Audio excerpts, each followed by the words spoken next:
Hi guys, I'm Nojek. Welcome in this amazing guide on Fallout 76, full of information that you won't find anywhere else, because I did a lot of testing, a lot of experiments, and let's just go to the point and don't waste any time, starting talking about what exactly is Fallout 76. Some people will call this an MMORPG, but I prefer just calling this an online open world RPG, and that's it. The reason is that sometimes a lot of people are scared that this is some kind of games where you need to grind and interact with other people at all costs, etc, etc. But this is not the case. Fallout 76 is just an action RPG on an open world, very similar to Fallout 4, Skyrim and other kind of open world RPGs. And in the world, you'll be able to find up to around 20 people that are scattered on a very big map. There is specific mode, so you can really enjoy this game by yourself. There are a lot of things to do, stories, things to learn, to read, to listen, quests, events, NPCs, and again, when you will feel like, if you feel like, you can interact and join an amazing community. In other games, people sometimes annoy you, makes fun of you. Here, usually, if you find a player, you just say hello, and it will probably drop some items on the floor for you to pick up for free, and that's it. This is the kind of interaction you usually have Fallout 76. So, what is Fallout 76? It's just an RPG, but always online. If you want to chill, if you want to have a good time, Fallout 76 is the game for you. So when you start the game for the first time, you won't have this menu here. The game will just start, and it starts the same way it can start if you essentially press character and then you choose new. A cutscene will start and you will awake inside the vault. As soon as you wake up, you can choose your appearance, right? But you can modify this thing in every kind of moment. If you want, take your time, trying to decide what kind of characters you want to create. Then you choose a name. During the game, if you sleep for 30 seconds or play music for 30 seconds, you will get buffs that will last for 1 hour. So try to do this always, because you get extra experience and more AP regeneration that helps you run for longer. In the vault, there are a lot of items you see, but there is really nothing you can do. You can't grab anything. The only thing you can miss inside the vault before you exit are terminals, are informations essentially. You can interact with terminals like this and read things essentially, and that's it. If you exit the vault without grabbing anything, you need to take the Pip-Boy to proceed. After you get the Pip-Boy, you can just run straight outside of the vault, and all of the items will be in your inventory, even if you didn't pick them. So don't worry about these kind of things. Here you have an objective, right? It's called the Overseer mission. If you don't go there, you will still get an item that you can get there in that terminal. Here to the left, we have a terminal that can be hacked. To hack terminals, essentially, you need to choose the right word. If you choose the wrong word, it will show how many letters were in the right position, so that you can understand what's the correct word. If you fail, you have some tries. If you fail, you will just have to wait a few seconds and you will be able to try once again. If you want, you can just choose, for example, 3 words, and before you are locked out of the terminal, exit the terminal yourself and you get back in, and you keep trying over and over again until you pass the hacking. But you learn this kind of things by just trying. So since season 15, now we can choose to start from level 2 or level 20. What's the main difference? On level 20, not only you start at higher level, but you get more weapons, more ammos, and some plants that helps you create weapons. If you're an experienced player and you precisely know what you want to unlock, or if you are a new player and you want to experience the game at very low level, choose level 2. Even if, in my opinion, it's not a good idea. Here you will have to choose a card, and essentially this card you choose will also decide what point you will level up. Your specials essentially are your base stats. We'll see this later, right? And in my opinion, if you want to start level 2, the best thing to do is choose this one. Remember I talked to you about action points that lets you sprint more. If you choose Action Dweller, you will get a perk that lets you regen these action points faster. This means being able to run more, essentially. Running more means wasting less time. So the first thing you want probably is always this one, if you choose to start level 2. If you don't care, and this is my advice, best choice is really the best choice, start with the Battle Ready Dweller. Here we can have a preview of our perks. We will talk about this in detail later. Keep in mind since now that you can change all of these things while playing. It doesn't cost anything. You can also rearrange your skill points, so your strength, your perception. For example, you choose this one, but later on you don't want 7 on perception, you can reduce perception to 1 and put points on strength or on endurance or on luck, okay? So don't worry about any of this, just choose the one that you feel it's the best. As a new player, I would advise you to start as with Slugger or with Shotgunner. The reason is that the perks that you get here works very well together and makes you very strong and effective. For now, let's choose the commando because will help me showing you a pair of things. Here you see a bunch of pictures you can take. If you take pictures using the photo mode, they will show during loading screen, so it's good because you can keep seeing your memories of the game. As soon as you go outside, you find yourself here. For first, let's take a look at the Pip-Boy. So we press tab and we open the Pip-Boy. This essentially is your menu. We have stats, items, data, and radio. Okay. From radio, just choose a radio. Sometimes this is used just to listen to music. Other times there are quests that ask you to listen to some radio communications. On data we have quests, main quests, side quests, daily quests that gets they appear every day. They are always the same but lets you do different kind of tasks, and some event quests. Then we have the items. This is probably one of the most important things. Every new item you get will be here. Then we have your weapons, armors appear. These are mainly cosmetics, but sometimes they also can give some kind of buff or modification. For example, the backpack gives you extra carry weight. Food and drink. There are food and drink that don't spoil, but others spoil, so it's important to try to use them. Aids that are used to heal or get some kind of momentary buffs. These are essentially other kinds of food and drink. And then we have miscellaneous items, holotapes, notes. These things usually don't weight a lot, so you can carry as many as you want. And are items that you can read, you can listen to. There are also games. For example, this Nuka Tapper thing is a game. And then in the notes, you can find things to read and also plans. For example, by starting like this, we get these two plans and the plan for the combat rifle that they will let you create another combat rifle that essentially is the main weapon you get with this loadout we choose. For example, if we choose the shotgunner loadout at the start at level 20, we will get the plan for the shotgun instead of the plan for the combat rifle. Then there is junk. Junks are essentially your materials that are used to craft for crafting. Mods are things that can be applied to weapons, and your ammos. At the end we have statistics, stats. We can see our status from here. We can see the menu of all of the effects that are active. These are our real stats essentially. Again, we can change these things very easily, the main stats very easily. You can do this since level 25, and some collection that are just essentially some infos on things you have in this character. Every time you are on a menu, try to keep an eye on the advices you get. For example, by opening the Pip-Boy, we can press these buttons to do this series of actions.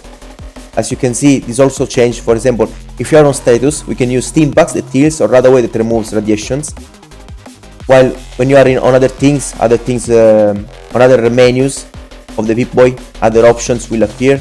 But usually you always have a view that changes the Pip-Boy. If you like this, keep this one, but obviously it's preferable for you to have this one so that you can see what is happening around yourself. With T you can enter the perk mode, the menu to level up, and you get sometimes perk cards, packs of perk cards, or you also choose a perk card every time you level up. We'll see these things later. And by pressing Z we can instead put down our camp. This is very important because in the camp you can create, essentially you create an area inside which you can create and do whatever you want. And if you enter a server and other players are in your same area, your camp won't be applied, but you will be able to apply your camp later, or you'll be able to move your camp, or enter another server. There are a lot of things you can do. You can't lose anything. As you can see from here, we can build or transfer. Using this thing, we have our stash essentially. We have 1200 carry weight to stash items. For example, I don't know, if we don't use some of these, if you don't use all these antibiotics, these things, we can remove them already and put them there to lower our carry weight. As you can see now, it's 66 out of 185. So essentially, when you move around, try to not be over encumbered. Get rid of things you don't use and put them here. So after we took a look at the Pip-Boy, let's talk about the map and settings. These are some of the most important things to do before really starting the game. For first, you can play in third person if you want. If you hold the button to go in third person and move the mouse, you can also move the camera. If you open the map by pressing normally, I think, ESC, and then you press Z, you go back into this menu here. I will advise you to change at least the interaction button and the VATS button. The interaction button is this one, activate. Normally this is on E. You should put this on a button you can press very often. I put this on mouse 4 because you can, in this game you can grab every item you see essentially. So sometimes you really need to spam that button, and if the button is on E, it means it's very close to buttons you use to move, and this is not ideal. It's better to have that on mouse so that you can move and spam this button on your mouse to grab every item you want very fast. The VATS is a mode that you can activate to see if there are enemies around. For example, if there are foliage, if it's not very easy to see things, by spamming this button you can identify enemies. VATS is also something that you can use to be very overpowered, because in VATS you can do criticals, you can aim at parts of the body very easily without having to really aim. This is another mode. This is a very important part of the game, so having this on a button you can press pretty easily, it's another good thing. So for example, I put it again, interaction on 4 and VATS on 5. Sneak is also important, because when you sneak you're hiding, and an information will appear saying that no one detected you and knows your position, and you can do sneak damage. Try to find your perfect configuration. Now just I show you some of my other configuration buttons. I put the map on Z because to open this thing you need to open the map, and then you have to press Z. You can press ESC and go straight into the menu. So by putting this on Z, I can press Z, and enter here very fast without having to waste time. I think you should remove the depth of field and adjust the field of view based on your experience. You can change the color of things you see. I decided to have things of this color because it has high contrast. So now let's take a look at the map. You start here in Vault 76. Usually, if there are yellow things, you can fast travel for first. Otherwise, you need to pay caps to fast travel there. For example, here we are on a public server. If I want to fast travel to this thing, this is a camp of some player, I need to pay caps. But if we play C, we can see the social menu. We can see team of peoples. Either you enter teams by pressing that. Unfortunately, these teams are already full. Or you can create your own team and invite people joining into your team by clicking them, or you can invite people by clicking into them like this. There are a lot of things you can do, and if you are on the same team, For example, if I'm on the same team of this guy, I can fast travel to him for free, or to his camp for free. And this will help you fast travel around the map without spending any money. See, we have 2 camps.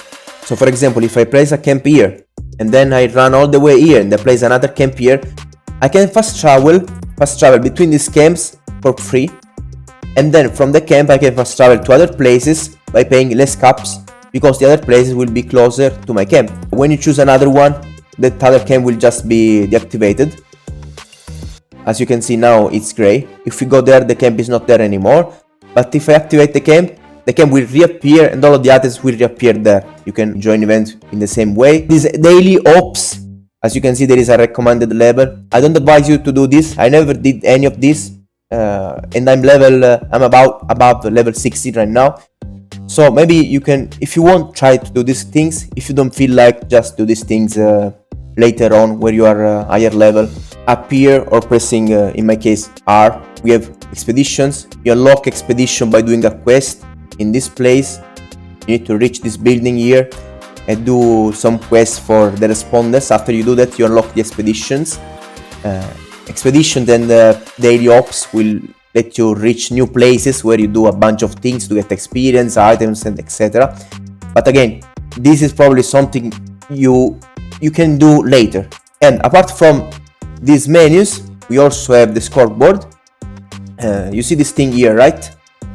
If you press Z, you can access the scoreboard. And essentially, by doing quests, challenges, daily and weekly challenges, we get these points that will make this meter fill, and will let you acquire these prizes that will get unlocked on sometimes on your character, the character you're using, and you can decide what character you want to unlock these things on, or on your account. You can see daily quests by pressing right.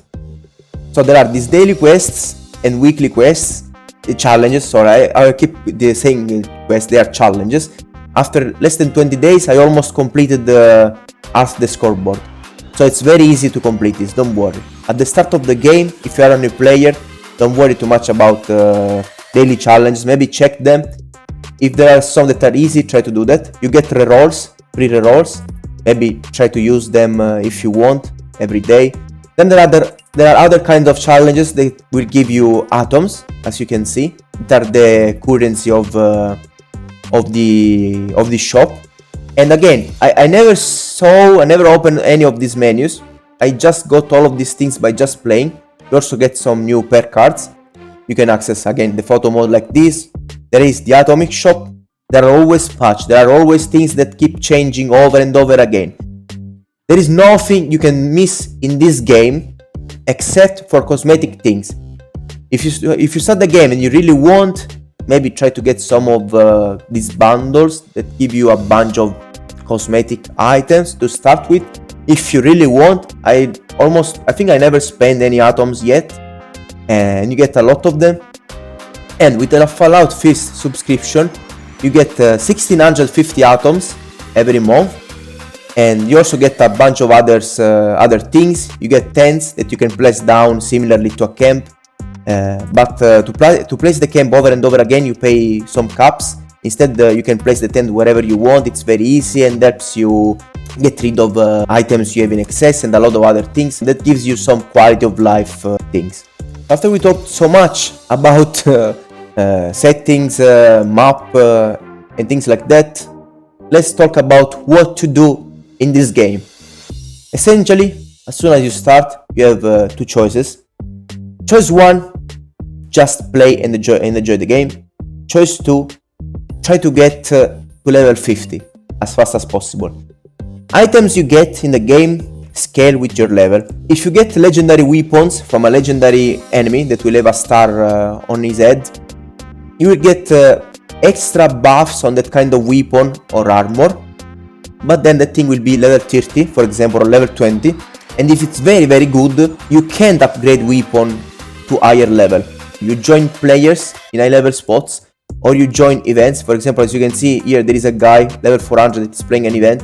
If I play here, I travel here, and I stay around, and I help him shooting enemies, even if I don't do any damage. Just shooting enemies will help me getting experience and will make me level up very fast. To get legendary weapons at level 50 since the start as fast as possible. Fallout 76 is not a competitive game.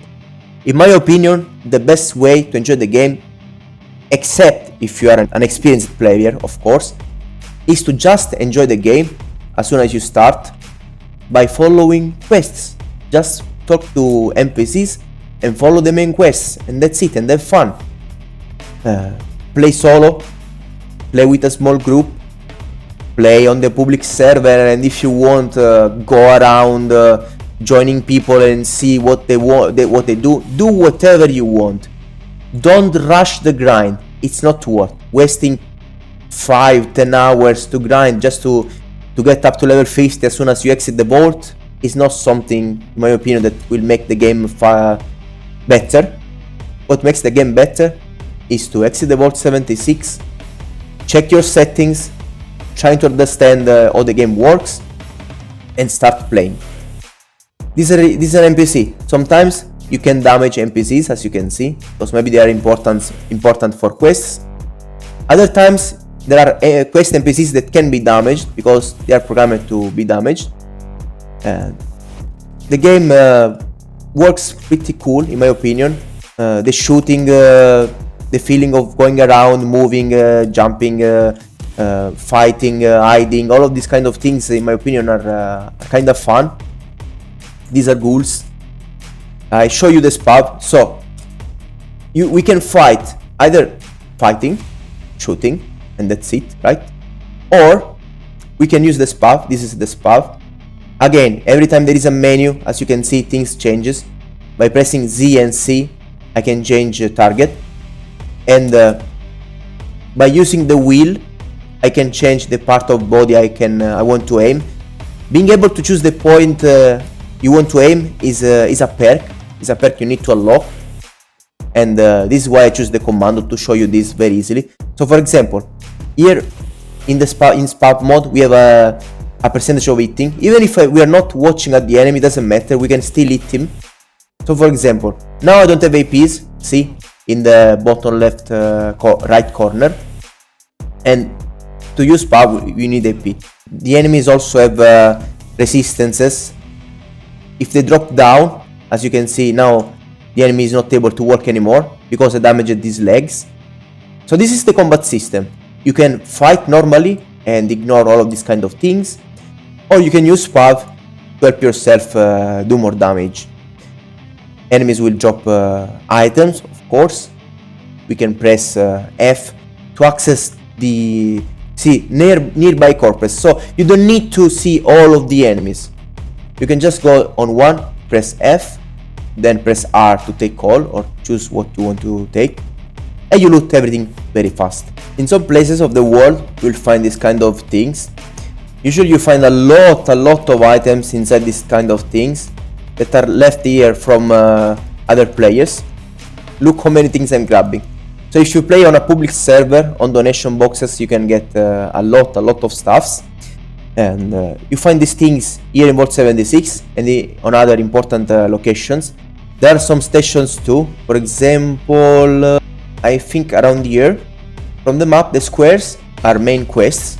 You can activate and deactivate them so that they will appear on the compass. Look down on the screen. Since here it's to the right, the point, it means it's essentially not in front of me. See, now it's behind me. If I keep spinning, now it's in front of me because it's up there, and there's an arrow that points up. I'm watching at the compass. Look at the compass down.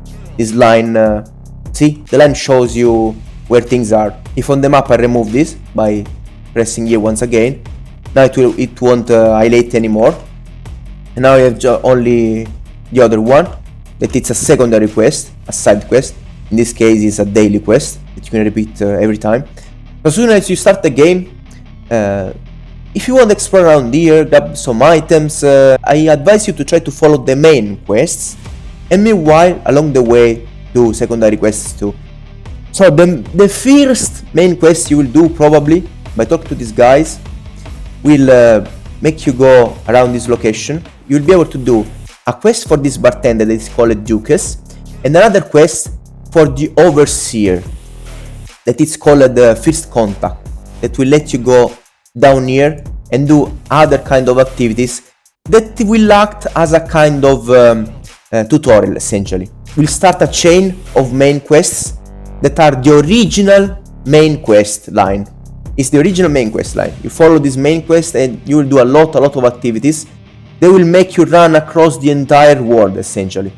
If you want, you can follow that kind of quest, or if you prefer, you can just do the first parts, or just do quests by area. For example, I don't know, you could start by doing quests around here first, and then slowly move to other parts of the world while you progress.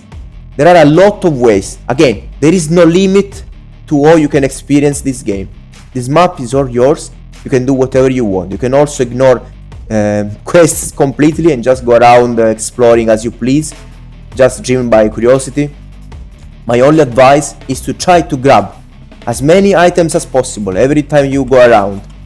Keep in mind your carry weight, and try to go often back to your camp by either fast traveling or running back there.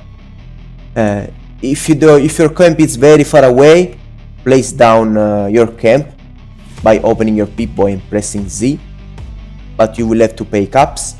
You can also visit stations, and what you need to do every time in the camp is to scrap items.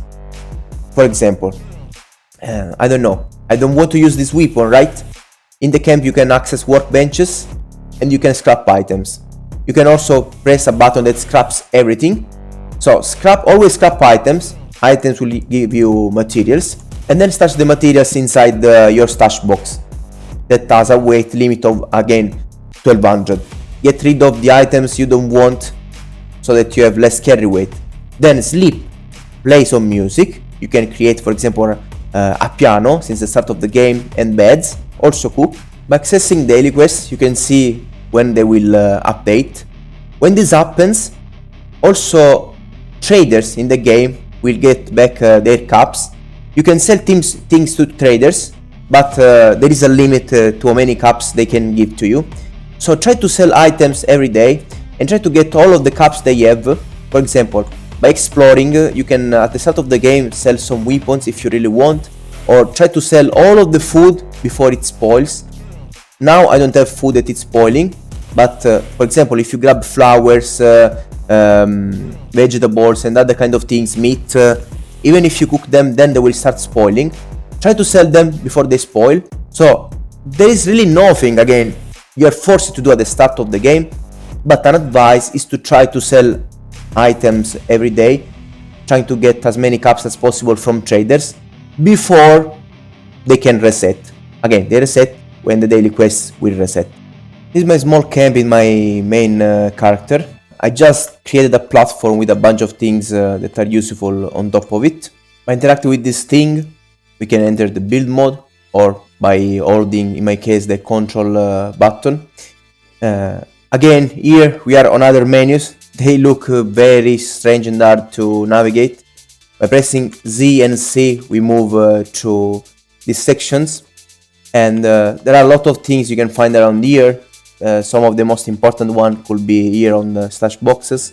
By pressing Q, we just see things that we can create, and it hides things that are not unlocked because maybe you didn't get them from the atomic shop, or because you didn't unlock them yet by doing a quest, or because you didn't get a plan from a trader or other ways, okay?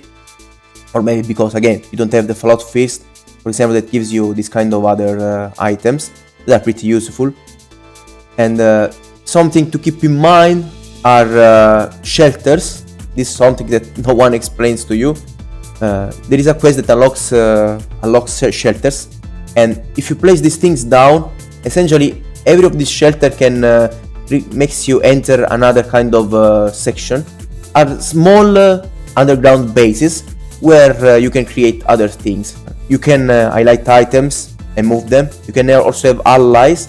Essentially, by placing down some kind of things, some NPCs will come and and will stay in your camp, and you can do quests for them, or they can give you buffs or other kind of things. An important thing is this old blueprint.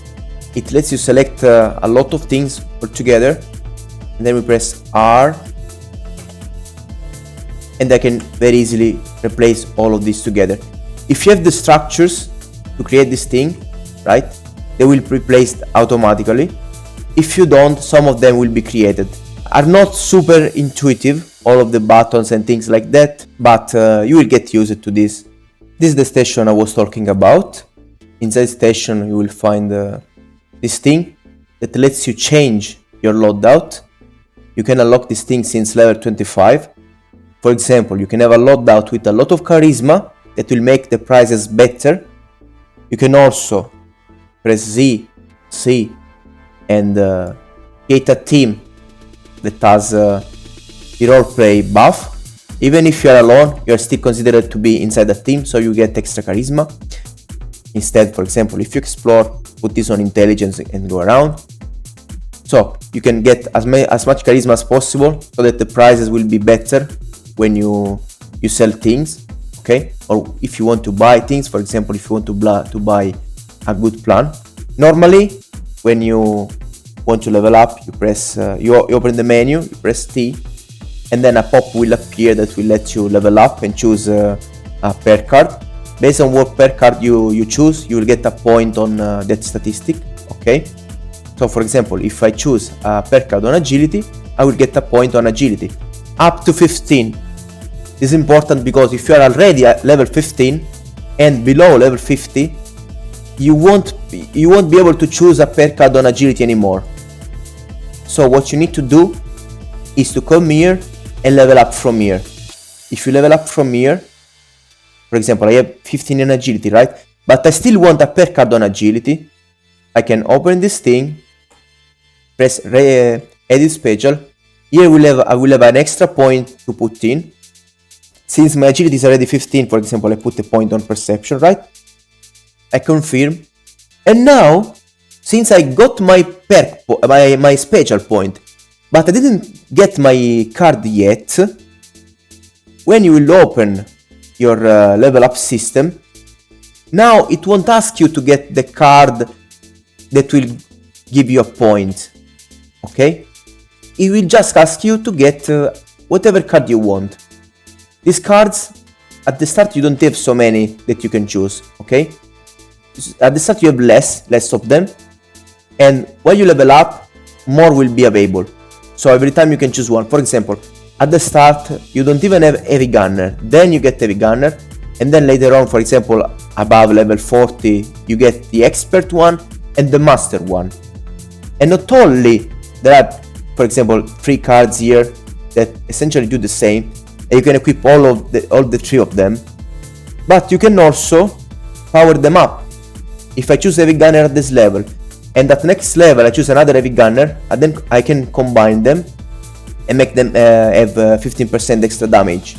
You can't equip 2 cards that are the same, but you can equip a card that is higher rank. For example, this has a star, but I can equip this thing at 2 stars, 3 stars. To equip these cards, you need points. So for example, if I have 6 perception, I can equip cards up to 6 points. So this uses 3, this uses 1, 1, 1, and you have 6 points. You can remove this whenever you want. This is not the level up screen. This is just the per card screen. I can modify this whenever I want on the get-go. I can also remove all of them and say like this.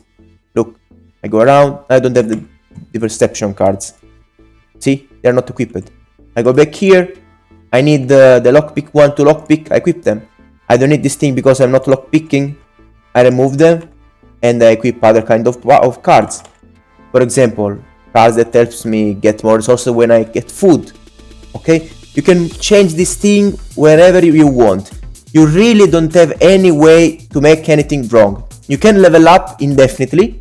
For example, I saw a guy that was like level 6000. So don't worry, maybe you will get the card with a perk pack, or you will get the card later by just choosing that on the next level you do. There is really no way to make anything wrong. The only thing you could do wrong is to scrap cards randomly. Don't scrap cards. There is no way for you to scrap cards until level 50, so this is something to do later on. Just choose whatever you want. Every time you level up, try to check all the cards that are at your disposal. For example, you go on strength and you take a look at all of them. I repeat, at the start there are not so many. At the start you'll just see, for example, 3, 4, 5, 6 cards. So check. If there is something new, the new will appear. And maybe you check the new ones and you decide what cards you want. There are also sites that lets you make a build. This will help you. For example, I don't know, you want to see in advance if there are good cards when you level up on endurance. See, this 47 means that after level 47, this card will start to appear. If you start at level 20, you will have inspiration, but you will also have Lone Wonder, so you can choose the card you prefer. But what exactly these statistics do? The most important things are perks. You should choose based on perks. But these things still mean something. For example, strength gives extra damage and 5 more carry weight, so it's very useful, especially at the start. Perception makes your attacks in VATS more likely to hit, so rises the accuracy on VATS. Endurance will give you extra HP. Charisma will make you buy things and sell things for better prices. Intelligence, every point will give you 2% extra experience. So for example, at 15 you have 30% extra experience. Agility will make the AP points bigger. You'll get more AP points, and it will also be harder to detect, if I'm not wrong. And luck will make your critical meter refill faster. When you use PAV, as you can see, there is that critical meter. For example, I have a very high luck, so with just a pair of hits, I will be able to refill my critical meter completely. And then by pressing space, I will be able to do a critical hit. They will do a lot more damage and will always hit. Okay, this is very useful. For example, if you want to hit at the head. If you use an automatic weapon, it could be hard to use the critical meter every time you want. So to do that, you can just hold space. By holding space, you will be able to shoot your criticals instantly without having to press space every time. So as you can see here, I performed my criticals by also shooting very fast without having to worry too much, and I have my critical meter back once again.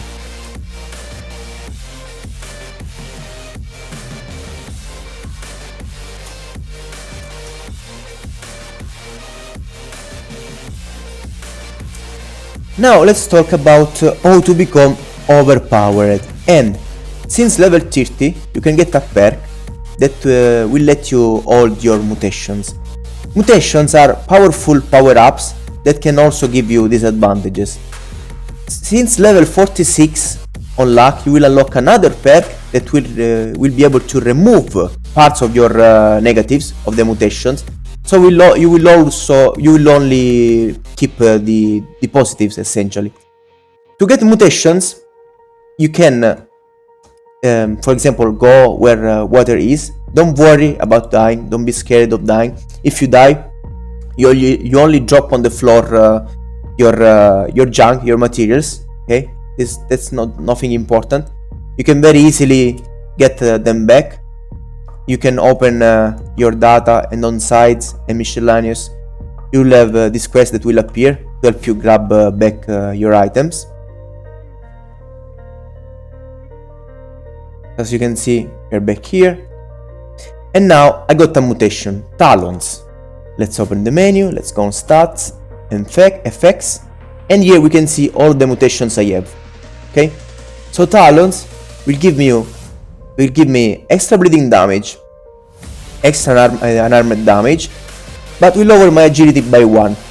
And since level 30, if you get the right mutations, even without the perk that lets you get less debuffs from mutation, that is this one, you will still become very strong. You will still get very good things. Thank you to Grounded plus Scaly Skin plus Elementality, you enter a team and you get +2 to all of your special stats, and then you also get +50 energy resist and +50 damage resist and +100 energy resist. So you will get a crazy amount of statistics, okay? Again, even if you don't lower the negatives, since level 30 you can do this, start unlocking this thing that will prevent you from losing the mutations, because if you use radaways, you will remove your mutations. So essentially what you need to do is jump on the water or go close to a source of radiations. There is, for example, another one close to where that station was. It's here. You can come here. I think this should work. Get a mutation, but you can only get a mutation while you are on a server, just one. This means that after you get a mutation, you need to exit like this, go to the main menu. So you enter another public server. Try to get all of the mutation possible following this method, dying over and over again to the radiations, and when you're done, try to use the radaways to remove the mutations you don't want.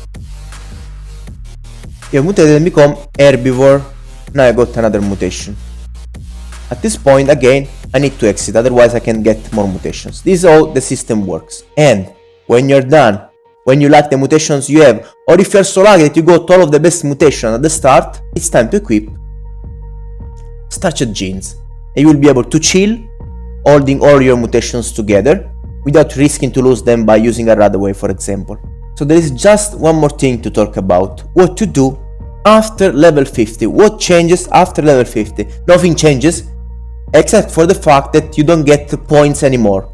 You can only move points. For example, again, if I want more charisma, I go to this thing and I change my points from there, and I put points on other stats, and that's it. So you need to work with these points.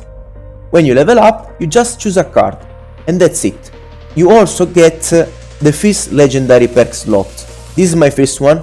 You unlock the second one level 75, then level 100, level 150, level 200, level 300. And these perk slots you unlock gets unlocked even on new character. This is a very interesting thing. So a new character, you will be able to use all of these things without having to wait for level 300. So if there are cards that are very terrible, for example, I don't know, I think I will never use Archer, not right now at least, I can scrap this and get 2 perk points. And then with these perk points, I can power up my legendary cards, my legendary perks. After level 50, you do this, and you start hunting for ending endgame weapons, essentially. For example, I got this very strong weapon at level 40. This weapon is almost perfect. It has very amazing legendary perks, okay? But unfortunately it's level 40. If I was level 50 already, maybe I could have be able to find this one at level 50. If you have legendary weapons that you don't want, instead, you go to this machine and you can scrap them to get some of these points, and then you can use these points on this trader down here from Vault 76.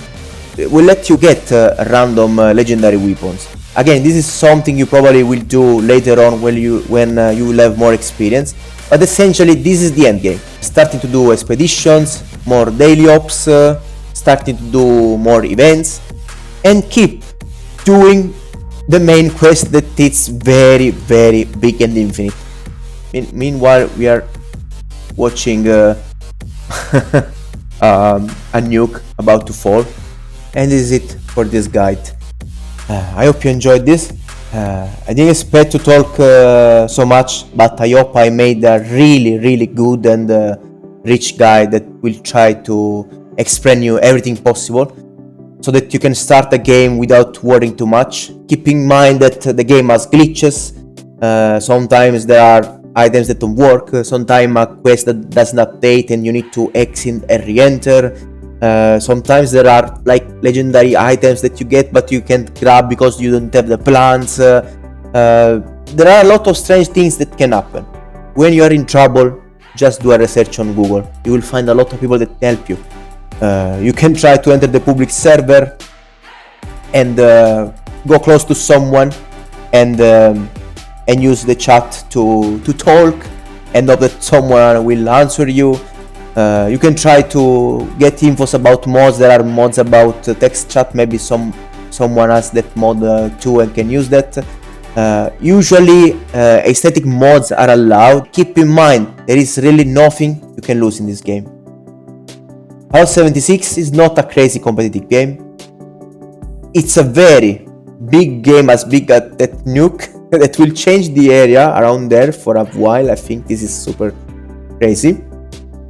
And the point is just having fun. Just enjoy the game. As you can see, in public server, these crazy things can happen. This game is a lot of fun. You chill, you enjoy your time, you follow the main quest, you explore, you create, you do your own base, you go in the base of other people. Slowly you grow, you become stronger, you try different kind of builds, weapons, armors, playstyles. You create another character with another way of playing. You play alone in the public server. You take Fallout Feast and you play alone on a private server without anyone and try to do the quest alone, or maybe with a group of friends that you invite inside your server to do whatever you want in your own unique world. Fallout 76 is a cheap, amazing game. I'm having a lot of fun and very happy, and I will keep playing this game. I will keep uploading more guides, so follow me, subscribe, take a look at my lives on Twitch if you want. We can chat there and talk about whatever you want, or down here in the comments. I'm now Jake. These are my kittens Rufy and Navi that are always here when I stream. And see you next time on my other contents, or again on live. Have a nice day and I wish you the best. Bye.